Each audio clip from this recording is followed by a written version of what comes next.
Good evening friends. जैसा कि आपको मालूम है कि मैं ये वाले टॉपिक्स पहले अपलोड कर चुका हूँ, फिर भी मैं दोबारा इनको समझाने के लिए एक बार फिर आपकी रिक्वेस्ट में इनको अपलोड कर रहा हूँ। पार्ट 1 है ये मृदा के बारे में। इसमें मैंने जो है मृदा की परिभाषा, उसकी विशेषताएं और कार्य के बारे में जो है बताया है। आप इन्हें आसानी से जो है इस वीडियो में और भी तरह से समझ सकते हैं। मैंने आपको नोट्स ग्रुप में सेंड भी कर दिए हैं, तो वहाँ से आप नोट्स लिख सकते हैं और अधिक समझने के लिए आप ये वीडियो देख सकते हैं। तो यहाँ पर मैंने मृदा की परिभाषा, इसकी विशेषताएं और इसके क्या क्या कार्य हैं, इसके बारे में मैं आपको बताऊंगा।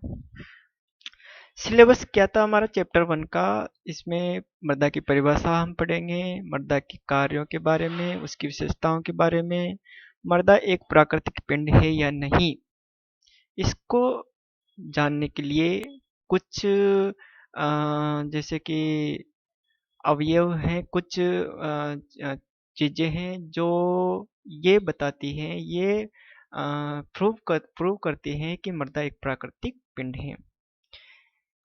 क्योंकि इसका निर्माण एक तो नेचुरली होता है, कंटिन्यूअसली होता है, और ये पौधों को जल, वायु, यांत्रिक आधार, खनिज पदार्थ ये सब प्रोवाइड करवाती है, इसलिए मृदा को एक प्राकृतिक पिंड माना जाता है।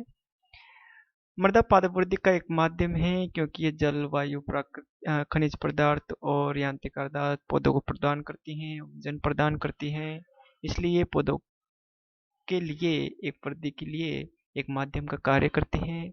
मृदा में 4 प्रकार के अवयव पाए जाते हैं: जल, वायु, खनिज पदार्थ, कार्बनिक पदार्थ, जिनकी परसेंटेज जैसे कि जो सॉलिड पार्ट हैं, जिसमें 45% खनिज पदार्थ और 5% कार्बनिक पदार्थ की मात्रा होती है। ये जिस प्रकार से सॉलिड जो पार्ट होता है उसमें ये 50% तो होता है सॉलिड, और 50% होता है पोरस, रंध्रावकाश में, जो कि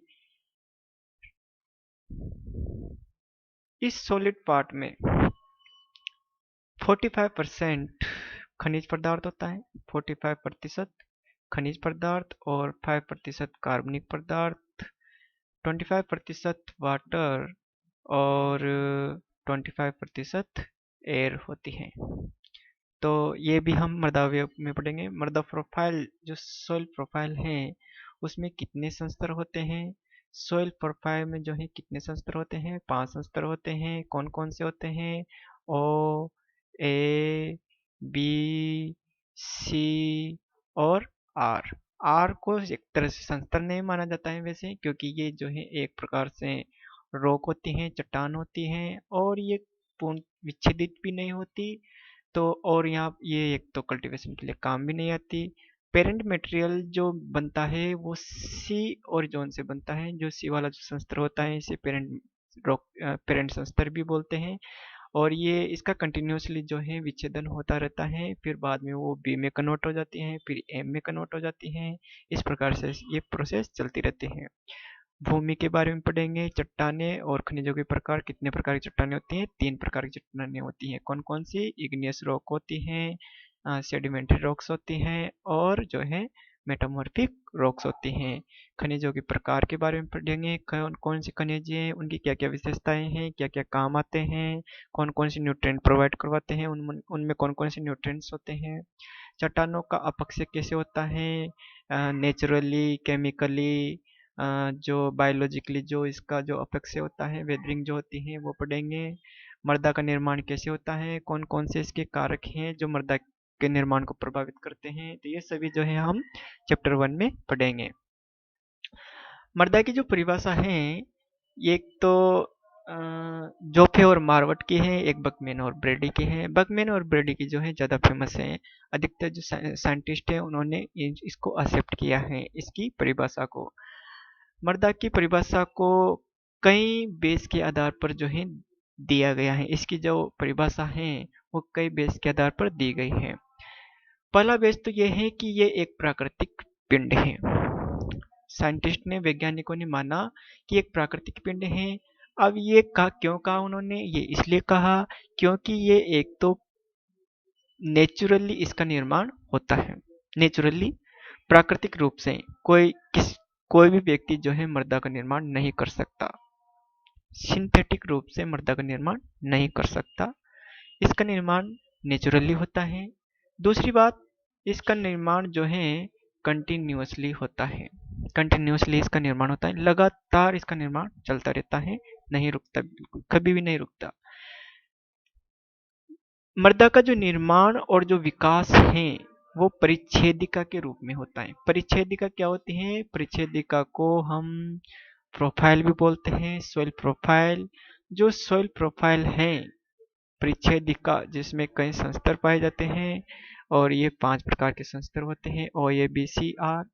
तो इस सॉइल प्रोफाइल का विकास और जो निर्माण होता है, इनमें जो कई प्रकार के संस्तर पाए जाते हैं, तो परिच्छेदिका का जो निर्माण है वो कई खनिजों के और कई कार्बनिक पदार्थों के से होता है। खनिज पदार्थों का अपक्षय होता है, कार्बनिक पदार्थों का विच्छेदन होने से होता है, और इनके सड़ने से होता है। ये जब कार्बनिक खनिज पदार्थ जब सड़ते गलते हैं और दूसरा रूप धारण कर लेते हैं तो विभिन्न पदार्थों का एक प्रकार से परिवर्तनशील मिश्रण बनाते हैं। ये परिवर्तनशील जो मिश्रण है ये इन शस्त्रों में पाया जाता है, जिनकी मात्रा अलग अलग हो सकती है, रूप अलग अलग हो सकते हैं, रंग अलग अलग हो सकता है, कार्य अलग अलग हो सकते हैं। मृदा पृथ्वी की सतह को ढककर रखती है। जो पृथ्वी की जो सतह है, जैसे कि यहाँ पर ये जो है मृदा जो है पृथ्वी की सतह को ढक के रखे हुए हैं। यहाँ पर ये जो है पृथ्वी की सतह को ढक कर रखी हुई है। मृदा जो है पौधों को यांत्रिक आधार प्रदान करती है। कैसे?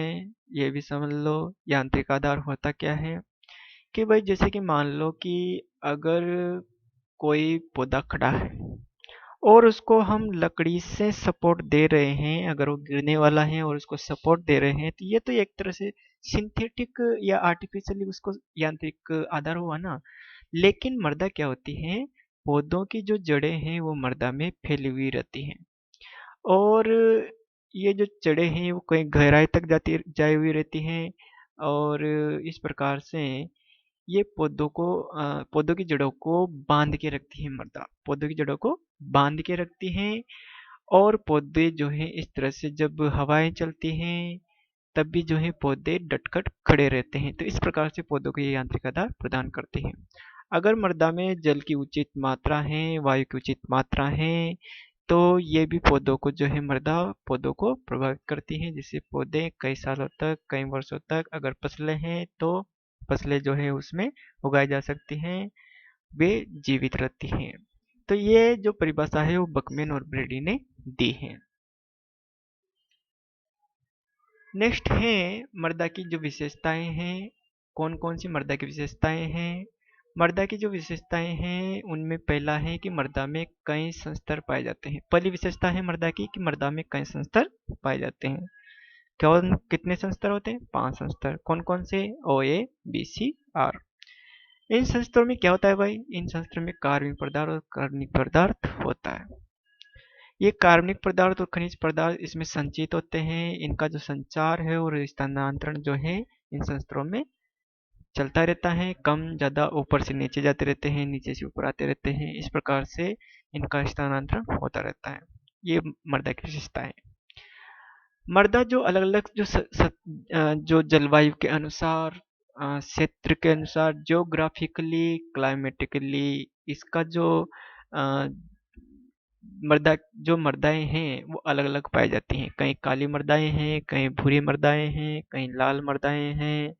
इस प्रकार से कई प्रकार की मृदाएं पाई जाती हैं। इन मृदाओं में जो अंतर होता है ना, वो निर्भर करता है कि वो किस प्रकार के पैतृक पदार्थ से उसका निर्माण हुआ है। ये जो अंतर आकारिकी हो सकता है, मॉर्फोलॉजिकली, केमिकली रासायनिक हो सकता है और बायोलॉजिकली जैविक हो सकता है। उनमें जैविक गुण अलग अलग हो सकते हैं, केमिकल गुण, उसका पीएच, उसका जो उसमें क्षारता अम्लता, ये अलग अलग हो सकती है। आकारिकी अलग हो सकता है, कहीं ढलान, कहीं कम ज्यादा हो सकता है। तो इस प्रकार से ये अलग अलग हो सकते हैं। ये जो अंतर जो आता है ना इनमें, ये अंतर आता है जलवायु संबंधी कारकों से। जलवायु संबंधी कारकों से आ सकता है, जैविक कारकों से आ सकता है, केमिकल कारकों से आ सकता है, वायुमंडलीय कारकों से जो जैविक संबंधी कारक है। जलवायु संबंधी कारक जलवायु में जैसे कि तापमान है, वर्षा है, हवा है, फ्रॉस्ट है, गर्मी सर्दी बरसात, ये सब जलवायु संबंधी कारक है। इनसे प्रभावित होते रहते हैं। ठीक है, ये मृदा की विशेषताएं हैं। दूसरा है नेक्स्ट, मृदा के क्या क्या कार्य हैं। मृदा के कार्यों में पहला है कि मृदा पौधों को ऊर्जा, जल, गैस और पोषक तत्व प्रदान करती है। दूसरी बात, इनका जल, गैस और पोषक तत्वों को रिसाइकल करने का काम भी करती है। ठीक है, रिसाइकल चलता रहता है वायुमंडल से भूमि में, भूमि से वायुमंडल में, इस प्रकार से इनका रिसाइकल चलता रहता है, क्योंकि ये भूपपड़ी और वायुमंडल के बीच में उपस्थित होती है। भाई जैसे कि मान लो ये तो है भूपपड़ी और इसके ये ऊपर जो है वायुमंडल है। ठीक है, मान लो कि बरसात होती है, भूमि में आ जाता है, भूपपड़ी में, भूमि में ये समा जाता है, अवशोषित हो जाता है, वापिस इसका वाष्पीकरण होता है, वापिस वायुमंडल में चल जाता है। इस प्रकार से ये चक्र चलता रहता है। मृदा में कई पोषक तत्व होते हैं, प्राथमिक, द्वितीयक, सूक्ष्म पोषक तत्व, इस प्रकार से जल और हवा होती है, और ये सब जो है मृदा पौधों को प्रदान करती हैं, जिससे पौधे जीवित रहते हैं। मृदा पौधों की जड़ों को बांधे रखती हैं। मृदा पौधों की जड़ों को क्या करती हैं? बांधे रखती हैं, जिससे पौधों को यांत्रिक आधार मिलता है। पौधे डटकर खड़े रह सकते हैं। ये पौधों को ऊष्मा प्रदान करती है मृदा। मृदा में हम फसल उत्पादन कर सकते हैं, सब्जियां, फल सब उगा सकते हैं, फसल उगा सकते हैं। सर्दी, गर्मी, बरसात में कभी भी मृदा में कई सूक्ष्म जीव निवास करते हैं, जो कि फायदेमंद भी होते हैं, कुछ नुकसानदायक होते हैं। कई बैक्टीरियाज और फंजाई मृदा में उपस्थित होती हैं, जो कि कई बेनिफिशियल होती हैं और कई नुकसानदायक होती हैं, अनबेनिफिशियल होती हैं, नॉन बेनिफिशियल। मृदा का प्रयोग सड़क के निर्माण, इमारतों के निर्माण में किया जाता है। और भी कई मृदा के कार्य हैं, जो कि मृदा कई कार्य भी करती हैं और मृदा कई काम भी आती हैं। तो आज का वीडियो केवल यहाँ यहीं तक था। और नेक्स्ट जो वीडियोज हैं, अगले जो पार्ट्स हैं, वो मैं पहले अपलोड कर चुका हूँ। ये तो केवल मैंने पार्ट 1 को वापस दोबारा समझाने के लिए अपलोड किया है। तो पहले आप जो है नोट्स लिख लो, उसके बाद में फिर यहाँ से जो है वीडियो को एक बार देख लो, जिससे आपको जल्दी समझ में आएगा। वीडियो को लाइक करो, सब्सक्राइब करो और अपने दोस्तों के साथ शेयर करो। धन्यवाद। Signing out.